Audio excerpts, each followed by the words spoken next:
Live once again from the man cave. It is Musings from the Hoodwood. I am the Bandit, bringing my ubiquitous take on sports and matters from deep inside my head. It is October 8th. The National League Divisional Series are well underway, and I just got finished watching the Reds drop a 2-1 decision to the Giants. They are still up 2-1. I still think that the Reds should win this series and move on to the NLCS. It's still weird to hear them talk about 2 rounds of playoffs, even though they've been doing this 17, 18 years. But it's still weird to see a first round playoff series or a playoff series and you wondering, okay, after they win it, do they celebrate or they just shake hands and say on to the next round like the NBA does? It's always kind of weird to see, but I think the Reds, despite dropping game 3 tonight in Cincinnati, will win either games 4. I'm hoping it doesn't go to game 5 because a one-game playoff winner take all is always a dicey proposition for either team. And I am rooting for the Reds, even though I am not a Reds fan. And I did grow up in Cincinnati and still have a bit of a soft spot for them. Let's talk about what's going on this week. First of all, about Drew Brees, as I like to call him, the coolest cat in the room, throwing his 48th consecutive touchdown pass, 40th game with a touchdown, breaking the record held by Johnny Unitas. Now, that record was set 52 years ago. You think about it, and it's like, seriously? That long? It's taken that long for a quarterback to string together touchdowns in that many games. When you think about it, who has preceded Johnny Unitas in that great ones like Fran Tarkins, Dan Marino, Dan Fouts, Tom Brady, still even Peyton Manning.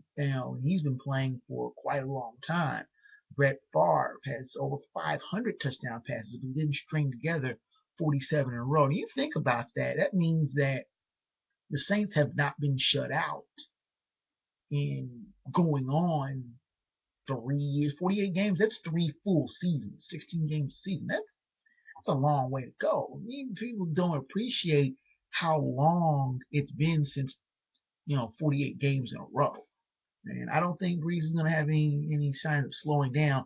Barring an injury, it's going to be a long while before you see any quarterback. I mean, even though Tom Brady right now has 37 touchdown passes, games with touchdown passes in a row, you can't really see. I mean, Drew Brees setting the standard so high. You don't think he's going to be anywhere close. Anyone's going to be close to breaking that record anytime soon. Moving on, more thoughts about the NFL.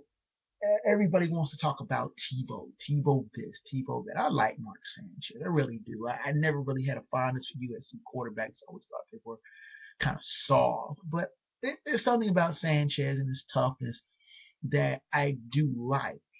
Mark Sanchez is not getting the job done in New York City. And the Jets fans are very, very quick to point this out. And they are cheering, or I should say, calling for the backup Tim Tebow. Now, is this the right way to go? Of course not. Tim Tebow's not a pro caliber quarterback. And I'm not saying this because I'm a UC grad or that I don't like Tim Tebow for what he did to my beloved Bearcats in the 2010 Sugar Bowl. It's not that at all. I think Tim Tebow's a good guy. I think he's a very earnest guy. He's earnest in his faith. He's earnest in his dedication, and I believe he genuinely believes that he is a solid quarterback. But belief is just going to get you so far, and talent is what gets you an NFL job. It's what keeps an NFL job. And Tim Tebow does not have NFL talent.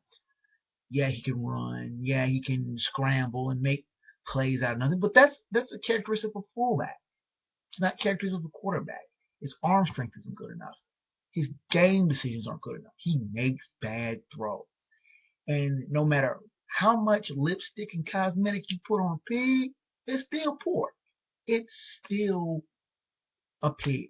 And Tim Tebow is not the answer in New York. And you wonder how long it's going to be before old dumb Rex Ryan is going to be seduced by the siren call and the cat calls for Tebow and do something to try to keep his job status afloat by putting in Tim Tebow. And it's going to be dumb and it's going to be a bad decision. And the Jets' sinking ship is going to sink even faster.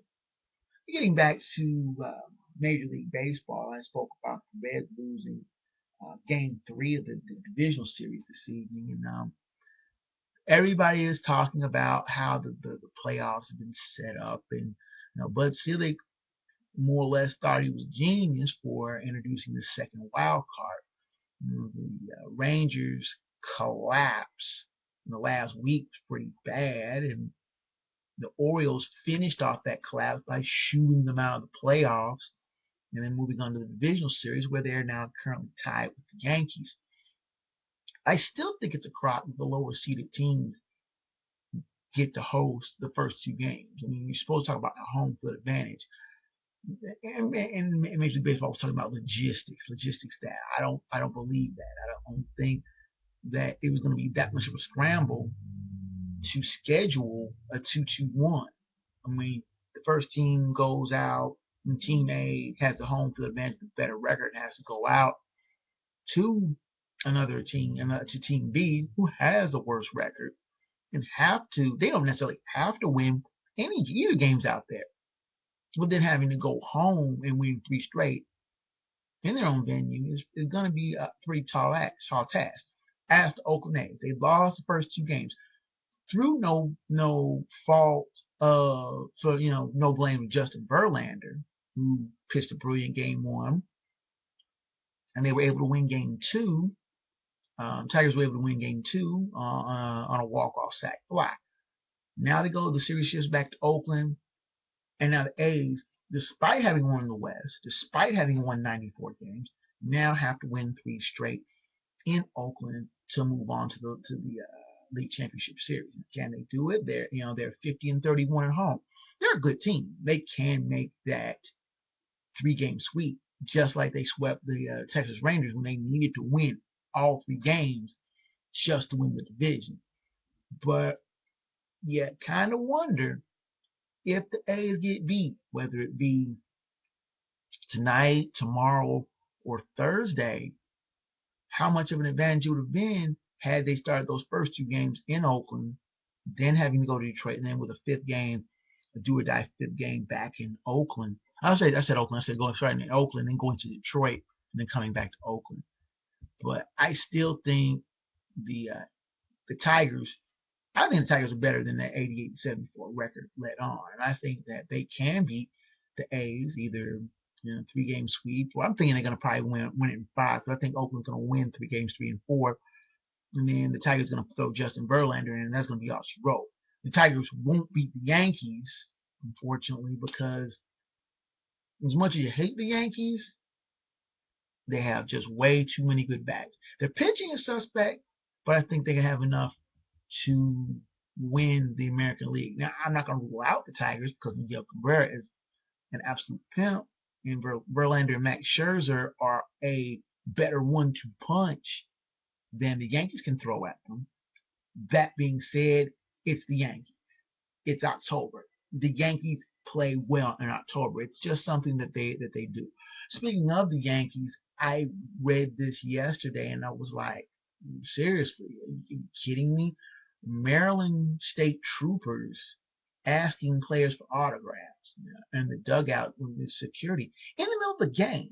I mean, I'm one of having an act like you know mentality. I mean, I've been in venues before. I've been on the field before. I've talked to, shot the breeze with different players in baseball, football, basketball. But asking for an autograph is just something stupid. And maybe that's just my philosophy because I've been around them so much. It doesn't, to me, getting an autograph doesn't make a whole lot of sense. I mean, older players, Hall of Famers or something like that, I would want to get a picture with them, not an autograph. I want, to be able to take a picture and say, hey, I was with this person. That being said, you don't do that in a game. You don't do that when the players are still playing crap. When they're essentially working, which is what these Maryland State Troopers did. And Derek Jeter, who is always low key, he's the type of person he's not gonna say that much about anything. Nick Swisher, on the other hand, was visibly angry, and he had the right to be. And I think that the whoever didn't whoever posted the memo or whoever thought of, hey, let's go ask these players for autographs is absolutely idiotic, and it amazes me that someone even think of doing that. Quick fat dab of the week going to Indianapolis Colts for winning against the Green Bay Packers for their coach Chuck Pagano, who is battling leukemia. Everyone in Hoodwood sends out their best wishes to Coach Pagano. He'll take the fight to cancer. Cancer sucks, and we're all behind him so he can win the fight. Coming from 18 down to beat the Packers in Indy is something to be beholden. The Packers are 2-3 in there. They are, I believe the number is 4-5 since they started out 13-0 last year. Packers aren't as good as you'd like to think they are. And I think they may be falling apart. And finally, the head slap of the week going to Kansas City. The fans, normally classy. Why you would even cheer somebody who's hurt is bad enough, but you're cheering that your own quarterback has been knocked out of the game. Really? Seriously, come on. It's stupid. And I mean, Matt Castle's been a target for Kansas City fans ever since he's been there, and I don't understand why. I think he's a decent quarterback. He's not a superstar quarterback by any means, but he is a decent quarterback. He has his times here and there. Um, I have a fond spot for Castle because he won me a title a couple of years ago in fantasy football. But Kansas City fans don't like him, and they cheered when he was knocked out with a concussion. Brady Quinn, who isn't going to excite anybody's pulse, came in the game and did absolutely nothing. Offensive lineman Eric Winston was very critical of Chief fans, calling the action sickening, and I agree with them. Kansas City fans are knowledgeable, loud, and by and large classy. For them to do something like that, it just makes me sick. I'm not even going to go into the whole thing about Jerry Sandusky. I know I posted on my column in UGABsports.com, but I'm not going to put that here. The man deserves to be put in jail for the rest of his life, and him lashing out at the victims, the people he took advantage of, is not even worth any more than this sidebar mention. So I'm not even going to do that. But I am going to wrap it up for this week. And as you can catch me here on YouTube. Usually I post columns either Tuesday or Wednesdays. And we'll see more musings from Hoodwood every week. See you next week.